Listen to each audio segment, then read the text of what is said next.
Väikeste linnade mehed on lollakad. Kaanivad viina, ei kasvata kanepit. Joove kui peas on, siis mõni neist naljatab. Oh, oleks koolis käinud õppinud ametit. Väikeste linnade mehed on. Väikeste linnade naised on lollakad. Vahivad seepi, neil nutt tuleb peale. Peksavad keelt makaronidest kollakat.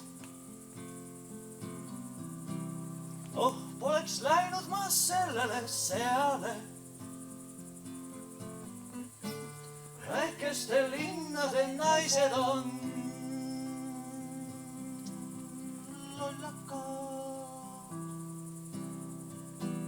Väikeste linnade lapsed on lollakad. Tundide vahel kool täis nende käraha. Siin on nii vahva, saab joosta ja hullata. Kui kasvan suureks, ei lähe siit ära.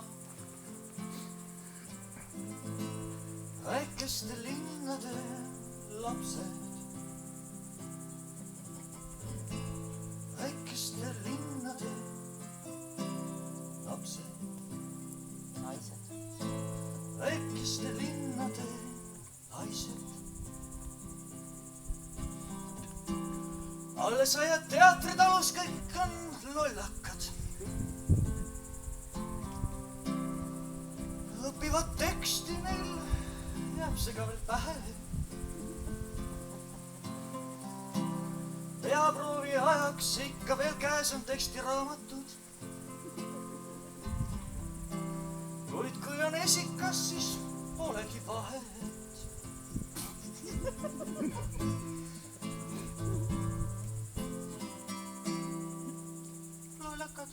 Viimasel etendusel sööb Viktor banaani.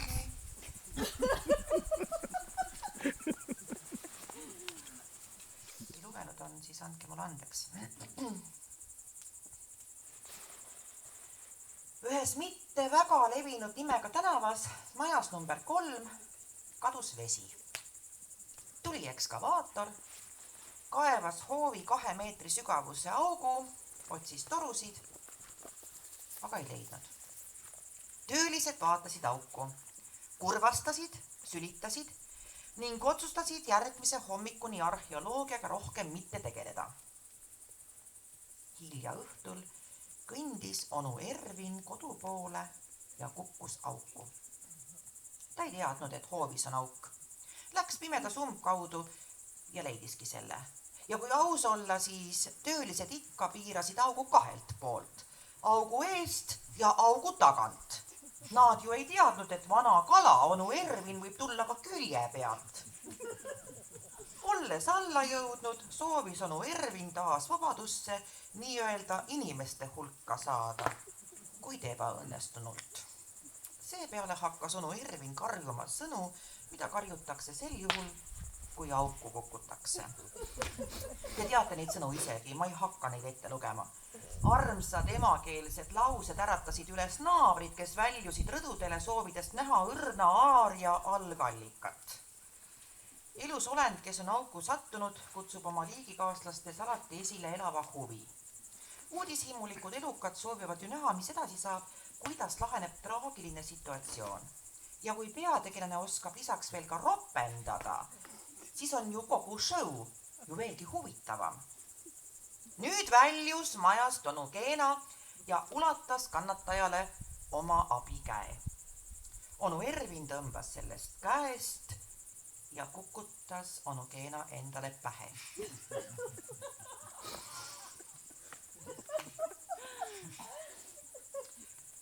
Nüüd karjusid onud juba duetti. Ehkki mitte just väga harmooniliselt. Onu Ervin süüdistas onu Geenat ebastabiilsuses, onu Geena aga onu Ervinit kaasasündinud debiilsuses.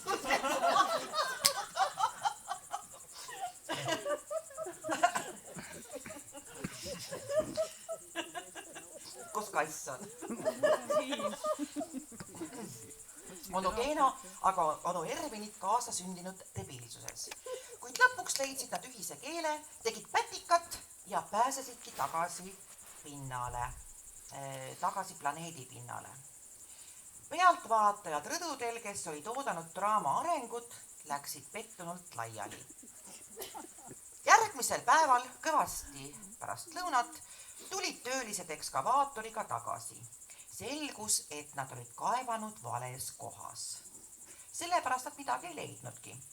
Augu hoovis ajasid nad kinni ja kaevasid uue augu. Seekord maja tänavapoolsele küljele. Juba 1,5 meetri peal sattusid nad esimestele tsivilisatsiooni märkidele, täpsemalt siis telefonikaablile. Kaablist sai välja kaevamiste ohver enne, kui teda jõuti märgata. Peale lühikest arutelu otsustasid töölised rahulduda saavutatuga ja ära minna. Oli õhtu ja raskeid otsuseid on ikka targem teha värske peaga. No te aimate juba ette, eks ju. Hilja õhtul kõndis onu Ervin kodu poole.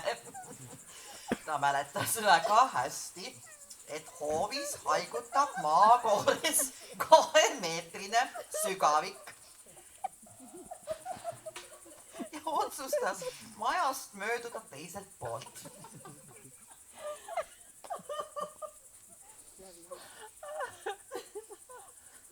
Hommikul, kui ta majast väljus, oli auk hoovis alles ja tänava ääres mingit auku polnud. Onu Ervin ju ei teadnud, et tema äraolekul tulid töölised ja vahetasid augu koha ära. Ta kukkus alla auku ja leidis sealt katkise kaabli. Kes ei tea, siis väljakutse hetkel tekib kaablisse 110-voldine pinge ja just sellepärast pole tark hammastega kaabli otsi puhastada. Oli täielik juhus, et hetkel, mil onu Ervini tööst soonilised käed leidsid kaabli, otsustas keegi helistada majja number 3. Kaabel oli vigastatud ja telefoniaparaadini väljakutse ei jõudnud. Kõne võttis vastu onu Ervin.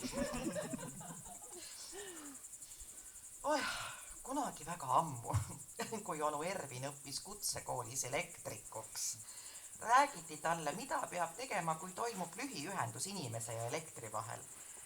Nüüd kulus saadud tarkus talle marjaks ära.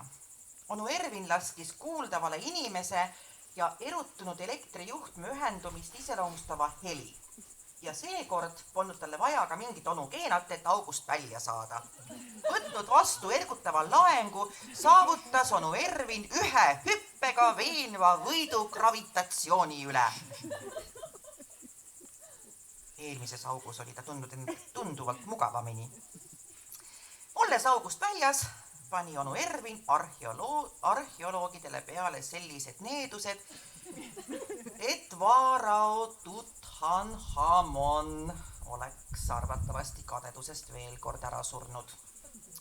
Kogu ülejäänud teekonna korterini läbis onu Ervin ühe käega seina vastu toetudes ja jalgadega kombates igat koduukseni jäänud meetrit. Isegi trehvikojas kobas ta igaks juhuks igat trepiastet kätega. Kindel ei saanud enam olla mitte milleski. Järgmisel hommikul kohe pärast lõunat naasesid maja number 3 juures oleva augu juurde töölised. Nad tahtsid augu kinni ajada, kuid augus istusid sidemehed. Väga vihased sidemehed. Toimus konflikt. Sidemehed soovitasid töölistel otsida oma torusid mingite kannikate vahelt. Töölised nii kaugele minema ei hakanud. Lihtsalt kaevasid veel ühe süvendi, 5 meetrit eelmisest vasakult. Ja seekord leidsid nad veetoru. Töölised rõõmustasid. ja kannustatuna oma edust kaevasid süvendile lisaks juurde paari anakonda pikkuse kaeviku. Kaevik läbis ka kõnnitee ning haukas lisaks isegi veidi sõiduteed. Mõeldes jalakäijatele viskasid töölised üle kraavi 3 lauast koosneva sillakese. Sillakese all aga loksutas rõõmsalt laineid Panama kanal. Nagu ikka,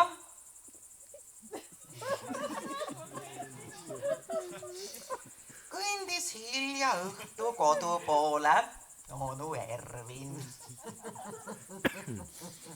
Ühe elektriku tööpäev lõpeb tavaliselt kella 6 ajal. Peale 6 on onu Ervin juba vaba nagu Anna-Maria Kalojan. Aga juhtus nii, et onu Ervin oli just esmaspäeval saanud kätte oma palga. Ja elektrik on samuti inimene, tal on omad nõrkused. Nõrkusele järgi andnud Ervin oli ostnud pool liitrit ja selle seespidiselt ära tarbinud. Seepärast kõndiski onu Ervin kodu poole päris hilja. Oli juba südaöö, taevas kõikus kuu ning kahvatus kuu valguses ilmus onu Ervini ette ootamatult kraav. Oleks see juhtunud päev varem, oleks onu Ervin sinna kõhklemata sisse kukkunud, kuid täna olid tema kõik meeled äärmiselt teravad. Ta aimas toruotsijate salakavalust ning seetõttu oli moraalselt valmis selleks kraaviks. Onu Ervin ületas sillakese graatsiliselt nagu Miss Universum trikoovoorus. Selline habetunud ja alkoholilõhnadega aga ikkagi. Jõudnud teisele poole kraavi, hõikas onu Ervin bravuurikalt. Ha! Saite nüüd mullatuhnijad! Kuid kui vanarahvas ütles, et uhkus ajab upakile, siis nad pidasid silmas just onu Ervinit. Pimestatuna oma uhkusest tegi onu Ervin paar sammu ning kukkus katkise telefonikaabliga auku. Sekund hiljem kuulis tema järjekordsest seiklusest kogu maja. Kukkudes oli Ervin katki teinud luu, mille küljest meie kaugetel esivanematel kasvas kehaliige, mis aitas meil puudel kiikuda. Rõdudele väljusid taas intrigeeritud majaelanikud. Läbi kohutava kisa suudeti lõpuks tabada kogu loo puent. Ja keegi kaastundlik naaber kutsus kiirabi. Meedikud saabusid üllatavalt ruttu, valgustasid auto laternatega auku ja imestasid, kui madalale üks inimene võib ikkagi langeda. Samal ajal oli aga onu Ervin leidnud 18 uut sünonüümi sõnadele toruparandajad. Onu Ervin eemaldati ettevaatlikult august ja riietati ilusti kipsi. Järgmised 2 kuud veetis onu Ervin horisontaalisendis. Algul tahtis ta hirmsasti juua, hiljem juba ennast sügada. Kuid lõpuks olid ta õnnetud kondid ilusti kokku kasvanud. Onu Ervin sai haiglast välja ja esimese asjana läks poodi, et sellist tähtsat asja inimese moodi tähistada. Ta ju ei teadnud, et samal hommikul oli samas tänavas majas number 5 kadunud vesi.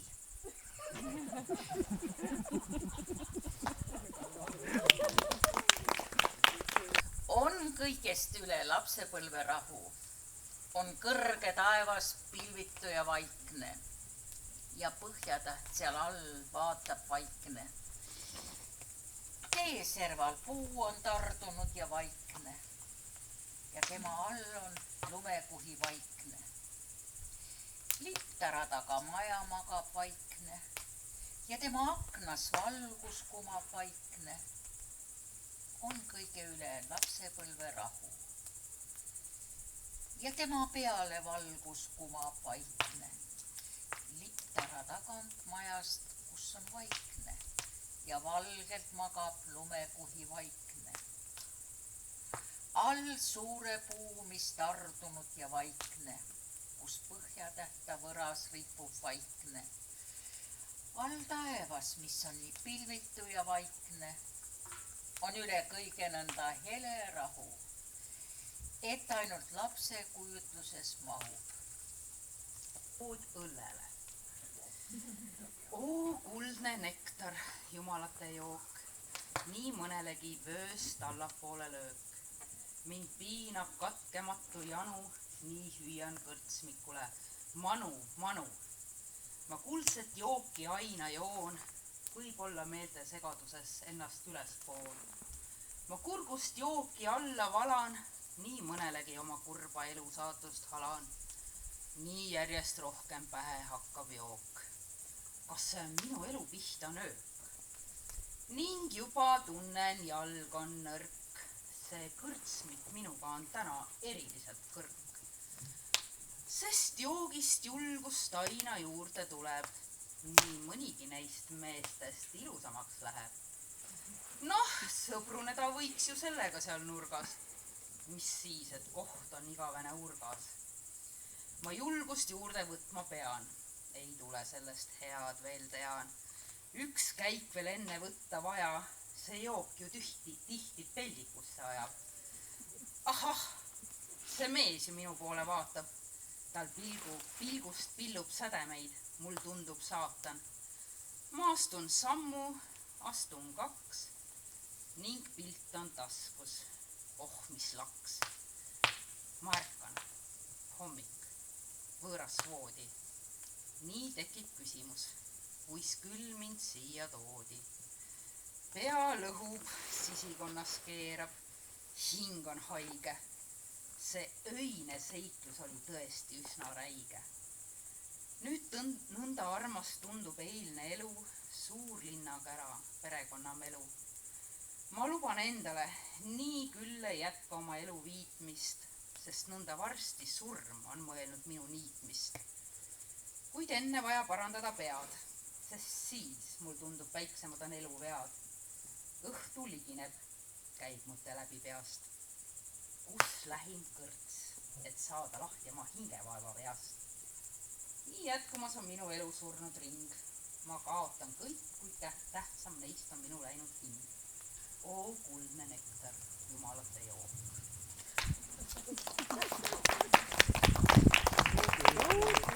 Õhtu on soe ja vaagune, kilk laulab ahju tagusel. Luulemus ülleb oojake, uinusin rahus unele, uinusin rahus unele, uinusin rahus unele. Teisel on pähklid piirukad, meil pole leivapalukest, meile vaid aknast paistab kuu, valgustab voodit ahju suur, valgustab voodit ahju suur, valgustab voodit ahju suur. Ära nüüd nuta pojake, jutustan sulle muinasloo, kuidas me kõllas hõljume, kuu poole üles kõrgele, kuu poole üles kõrgele, kuu poole üles kõrgele. Seal täituvad suurelmad, kuldkullased ja helgivad, seal sulle kuulub mängumaa, rõõmustab sind ja rahustab, rõõmustab sind